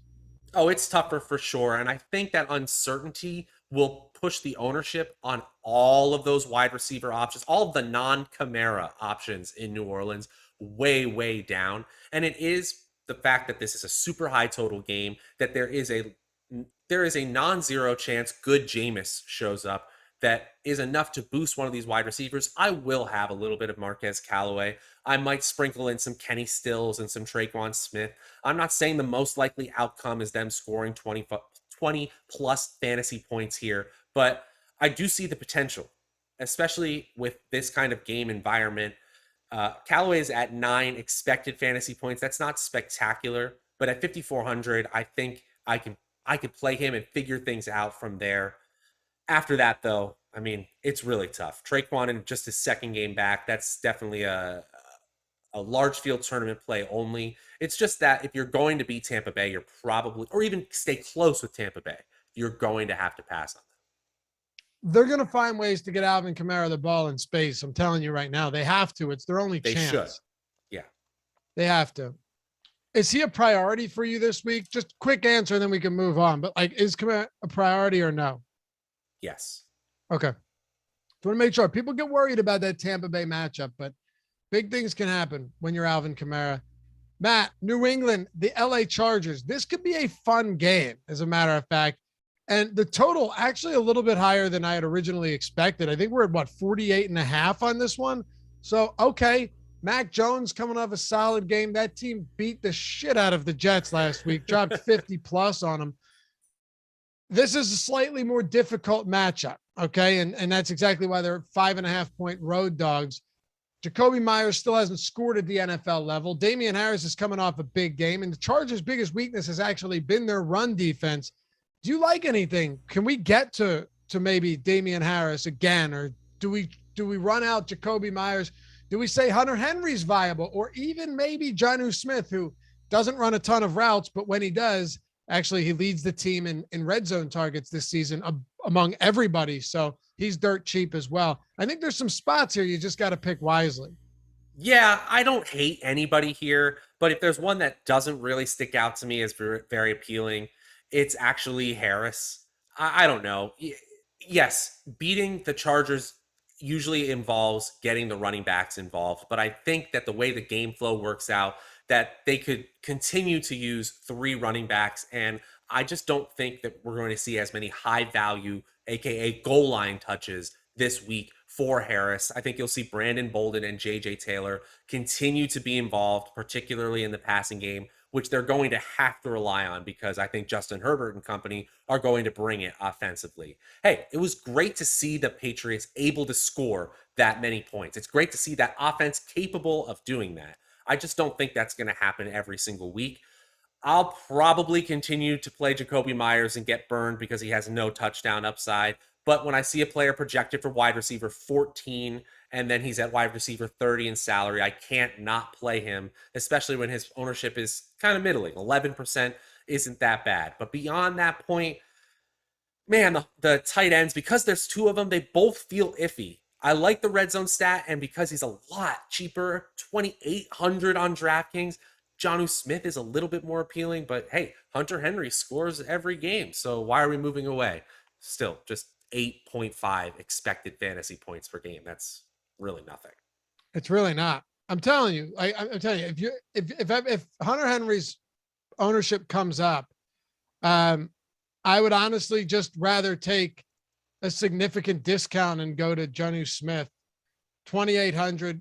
You know, he's $1,400 less expensive. I don't like Jonnu Smith this week, but he's dirt cheap and he actually has some touchdown upside because he's been targeted a lot in the red zone. So there's one of those spots where I don't really even look at snap counts or any of that. I look at when he's running around, how often is he targeted? And it's been enough to, that rogue 2 touchdown game from Jonnu Smith at 2,800 is not entirely out of the question. Yeah, it's not. All right. Again, Matt, cheap. Like this isn't a ringing endorsement. It's just, if anything, hey, look, Hunter Henry isn't getting targeted that much. He just happened to score in 4 straight games. That's all. What are you doing with the Chargers this week? From Eckler to Williams to Keenan Allen to Jared Cook, all of these guys, just a ton of options every week that we kind of have to sift through in LA.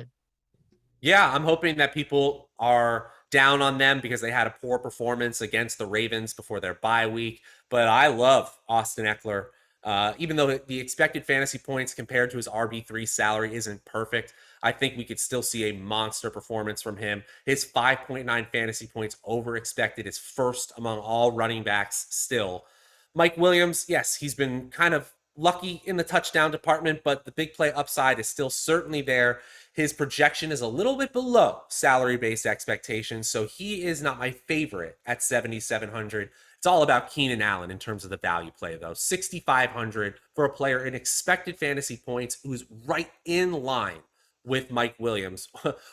Allen is wide receiver 10. Williams is wide receiver 9. The difference is fantasy points versus expected, and that comes down to touchdowns usually. I think we see some positive touchdown regression for Keenan Allen in the second half of the season. I'll even play Jared Cook here. His projections inside the top 10 tight ends, and his salary's outside the top 15. So I like it there. One other place I'll look. Chargers defense. After the Patriots put up 54 points, we could see a big reversion. It's still a rookie quarterback. There's still that turnover up potential for Mac Jones, and the Chargers defense has been one of the best in schedule adjusted fantasy points allowed. That's harder for opposing offenses this season. Keenan Allen's still averaging 10 targets per game around, Yeah. It just, when you talk about the touchdown regression on a team that will score as frequently and as efficiently as Justin Herbert's Chargers will, it will happen. What does Keenan Allen have? 1 touchdown on the season? I believe so, yeah. That can't last. There's no way that lasts. Exactly. He's got 10 red zone targets in 6 games too. He's still top 10. He's top 10 in the entire league in red zone targets, Matt, among every position. Yeah, you're right. It's a great call. That's not lasting forever. Lock it up. 3 touchdowns for Keenan Allen this week. Right. Let's say that. That'd be great. God, how crazy would it be if Keenan Allen and Jacoby Myers scored in the same game? Wow. What do we drink? The world might end. Yeah. Some really nice scotch or something. Hey, Matt, I know you love Odd Shopper as much as I do because we've been using it a ton. using the expected win rate, the XROI, finding our best bets by clicking like one or two buttons, which is what's so nice. You can find your bet in under 30 seconds. I figure before we close out these last two games, we got to talk about OddsShopper and give our favorite bet of the week. Now, I like finding them through OddsShopper using expected win rate, but expected ROI is a thing as well. You have the prop, the player or the prop party parlay, where we put together the best parlay for you with the best expected win rate and ROI without you having to do a thing. And really the coolest part outside of us giving you these tools based on our own projections is that we'll tell you, hey, here is the best book to get the best price on this, because just like anything else, you're buying a car, you're buying anything, you're going to go and try and get the cheapest one available. It's the same thing with betting. Take advantage of that. If you're getting like, okay, for example, for tonight's game, you have Aaron Rodgers, 57.5 rushing yards over on DraftKings at -115. But if you don't like the over, you can go to FanDuel and we'll find this for you. Put it right there. Show you the best bet. Under 59.5 at -113. So you're getting the additional yards and the under there. Just a million different ways to go about it. It's such a cool site. It's totally free. Matt, what's your favorite bet here coming up for this week? Oh, gosh. Sorry, Bears fans. Justin Fields under 29.5 rushing yards right now. Looks like a or passing yards. Oof. Or passing yards under 29. Yeah, 67% win rate there. Looks pretty solid to me. 2/3 of the time he goes under 30 yards there. Yeah, I'll take that.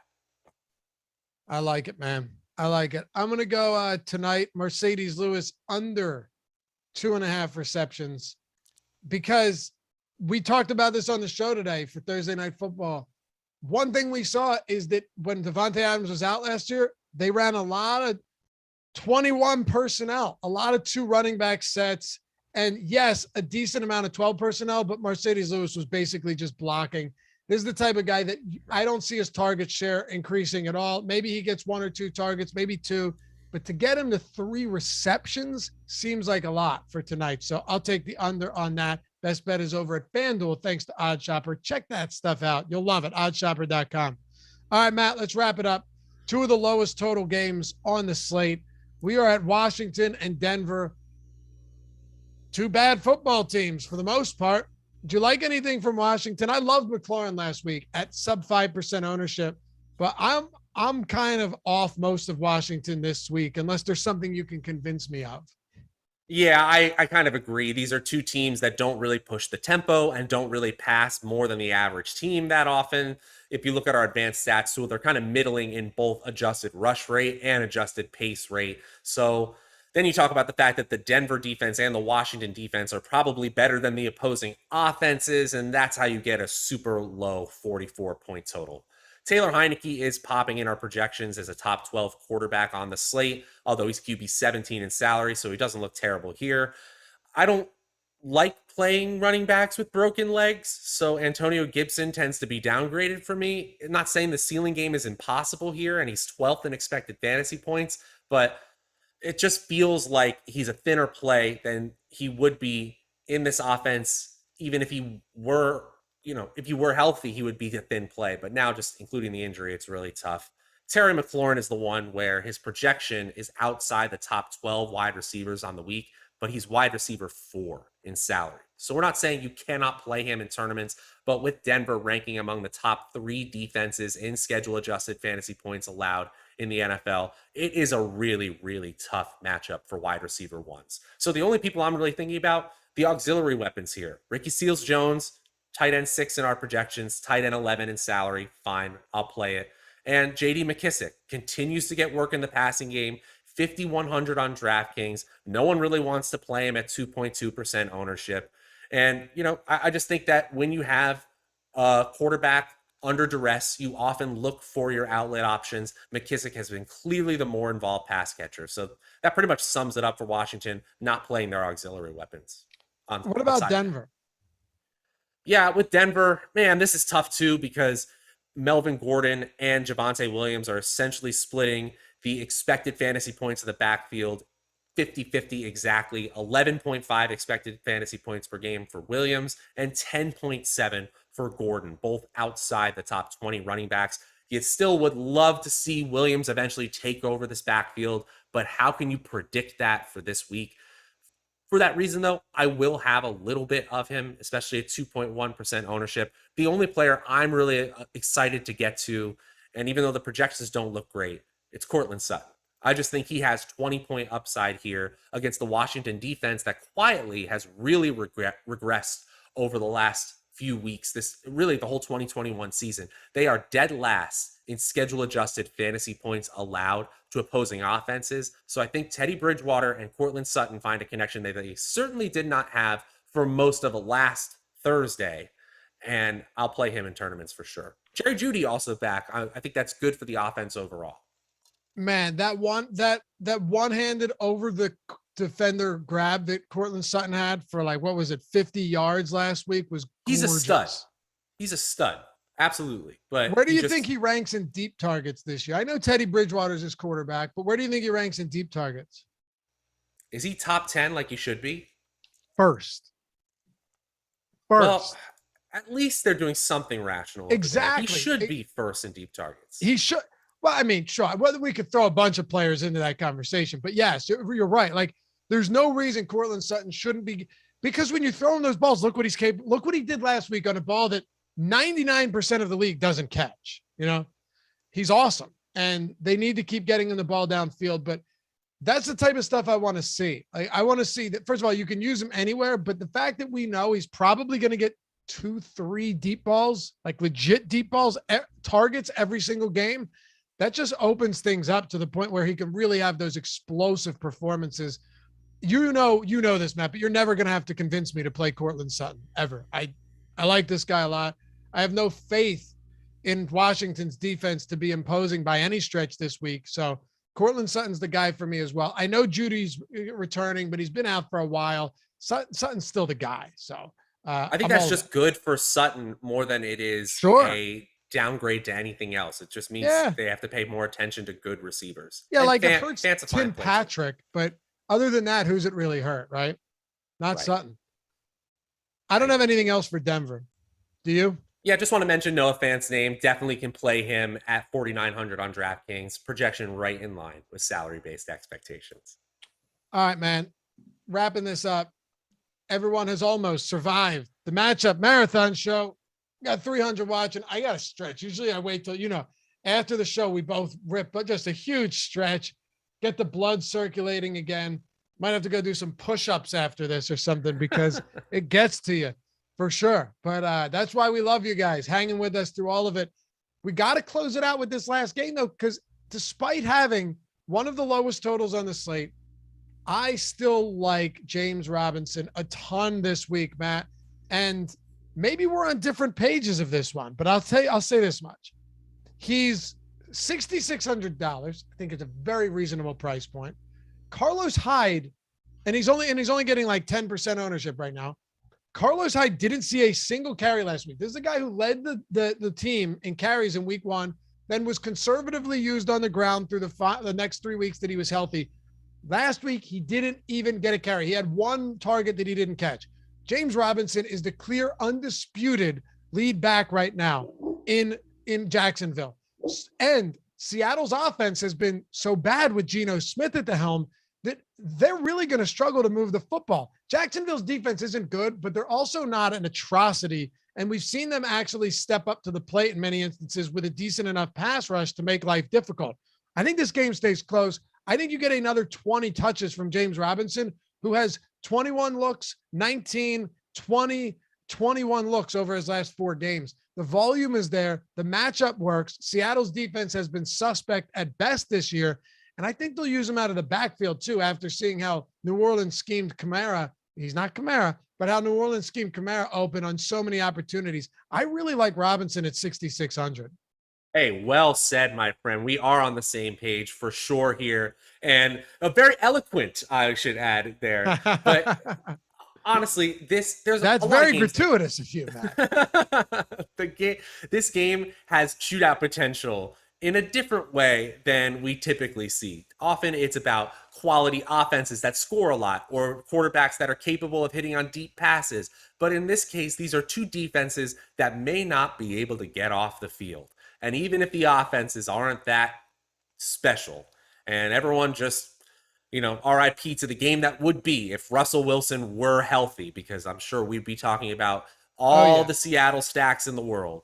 But ultimately, this is a game where both teams rank in the bottom 7 in schedule adjusted fantasy points allowed to opposing offenses, meaning that these two middling offenses might get a chance to have those series, those 4 downs extended an extra bit for their drives, and then scoring more on top of that. So James Robinson at 6,600 on DraftKings, the 9th running back in terms of salary. Our projections are way ahead of that, and his expected fantasy points, even on the Jaguars, is right there with salary-based expectations. No problem playing Robinson this week. I'll have a little bit of Marvin Jones And Matt, real quick, Shenault. he's only 10%, which is kind of crazy at that price point. Yeah. This is an easy go. I think he's one of the better value plays. And then when there's not a lot of ownership, it almost doesn't make sense. I just am going to have more of him in tournaments for that reason. But I'll play a little bit of this passing game too here. I'm not expecting huge things, but Marvin Jones is up inside the top 20 amongst wide receivers in expected fantasy points. So his wide receiver 19 salary is fine by me. And Shenault, I guess that he is a 4,700 salary kind of player, but his variability is really intriguing for me in terms of tournament play. I know that he has huge upside against a pretty poor defense. I'm probably not getting to a lot of Jamal Agnew. I will play a little bit of Dan Arnold simply because he's 2,800 and he's on the field for a football team. But really, that's it for the Jaguars offense. Wrap us up, Matt. Seattle. I mean, we talk about the Jaguars in this game having some potential, and we only got a couple minutes to go here, but Geno Smith, it's been ugly. 12-game slate. I heard you say that Metcalf would have been your one alternate captain on the showdown slate. I was with you. It was basically Kamara or Metcalf. Obviously, you wanted Kamara. Unfortunately, I had a decent amount, but Metcalf is just that type of guy that even if he doesn't have a good quarterback, Lockett oftentimes will rely on, like, his big games have been all those deep balls this year from Russell Wilson. But even so, I mean, how do you approach this offense for Seattle? Yeah, it's probably a stay away option Me on too. a 12-game slate like this. It was weird to see Geno Smith's projection, I guess because of a rushing upside and the fact that he's playing the Jaguars, who are pretty inept on defense. He has a QB 8 in projection. I'm not buying it. I'm not going to go there. I guess you could do worse, but these receiving options are in turmoil right now. As you said, I think it takes much more for Lockett to be on the same page with his quarterback because of the deep passes he needs to receive to really have a ceiling performance. And that's why he relies a little bit more on Russell Wilson than Metcalf does. But we still don't really like it. Metcalf 6,800, wide receiver 10 on the slate. So really it comes down to, does Alex Collins get enough touches to be appealing at 5,300? Do you think Rashad Penny suddenly takes over more in this backfield? I certainly don't. Or do you play Gerald Everett at 3,300 on DraftKings when I think there are more appealing options at 2,800, and you could really do something with that extra salary saved there by going to somebody else? I really don't know. The only thing I will say is that the Seahawks defense has a pretty solid projection, although I really don't like playing any sort of defense that has 5 or more % ownership. 7 is okay. I could see a ceiling game for the Seahawks defense, even though they're not very good. Would you play the Jaguars defense at 2,400? Problem is they're getting ownership, so I'd rather. That's the part I don't like. Yeah. I'm with you, man. In cash, sure, maybe, but no. What am I saying? No, I just talked myself out of it. That was it. That'll do it for us. Follow Matt at Draftaholic. Check out all his work here at Awesemo, and me at Loughy_D, LOUGHY_D. Tell you, you get spent after this. I had a show right before this. If you're playing tonight, Showdown Strategy Show already happened. NBA Strategy Show already happened. Deeper Dive Live Before Lock, and then NFL Live Before Lock coming up later in the day. Just a ton of shit happening here at Awesemo. Hit that thumbs up before you go. Subscribe and join if you want to become part of the team. Actually, wait for next time so we can give you a shout out, because I'm about to bounce and eat some food. And then say thanks to Jordan Klein with a K.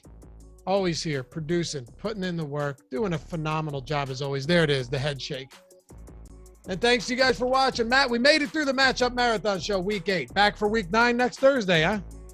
Yes, sir. It's fun as always. Thank you all for chilling with us. Peace. See ya.